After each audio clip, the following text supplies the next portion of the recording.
Conservatives and Democrats. So it really is a bipartisan problem. And I think the Republican Party, they espouse the right rhetoric, but they really got to get on the right side of this in a very serious way. And we at the local level also have to play a part by saying no to federal largesse when it's just thrown at us. We have to understand that everything that Washington dangles at you and gives you, it takes from you with the other hand.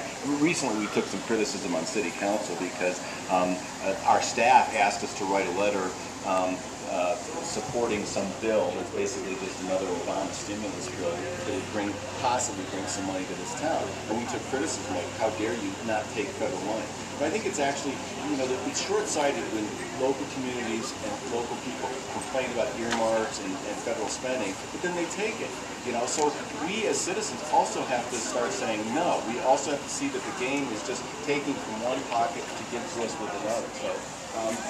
So we all have a role to play, yes, Democrats, Republicans, but average American citizens too have to get off the dole themselves and stop asking everything from Washington, because everything it gives you, it takes from you with the other hand.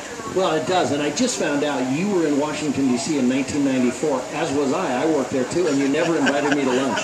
Way to go, Sean. But you're still welcome for the rest of the segment, at least. Look, this fight, you're holding in your hand this congressional pig book. You helped kind of come up with this and produce it when you worked at Citizens Against Government Waste. Talk about this pig book and what it does to illustrate the pork, the largesse that is in the federal budget system. Yeah, it's an annual report on the worst of earmarks. There are so many you could never, the full report is volumes long, but what we did is we took some of the most egregious cases. This was before the Bridge to Nowhere, but before that there were 20 Bridge to Nowheres. That caught the attention of people more recently, but this has been going on for many years. Yeah, we created this, it's the Congressional Pig Book. We summarized some of the worst projects. We gave out Porker of the Year awards to some of the worst projects. We had a press conference at the National Press Club, the only live animal press.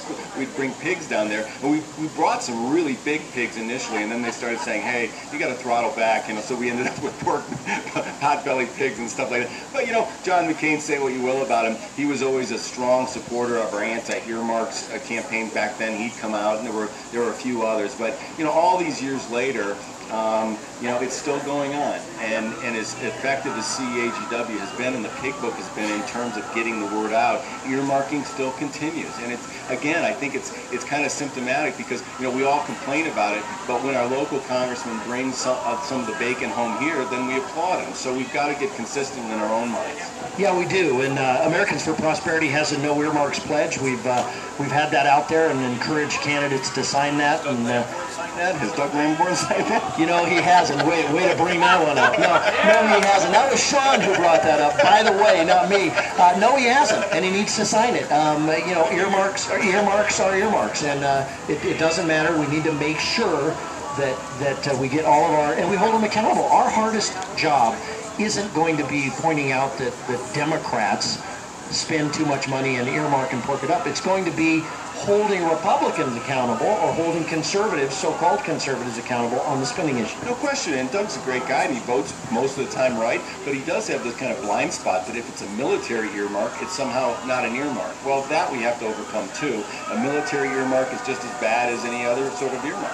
Yeah, well, you just had, who just passed away, Senator Ted Stevens, but Ted Stevens was the king of earmarking stuff for campaign contributors, defense contractors who gave him money, and then he went out and put money in the bill for them. And Robert Byrd just passed away too. There's a lot of porkers that are up in heaven or somewhere else right now. And Dan Rostenkowski, he was a very prodigious porker in his day too. So hate to speak ill of people, but Yeah, well, I don't know what the message is there, but beware, right? Maybe they didn't get enough earmarks for heaven. It'll depend. I guess when they get to the pearly gates, St. Peter will say, hey, how many earmarks did you bring to us? Well, let's talk about the local aspect.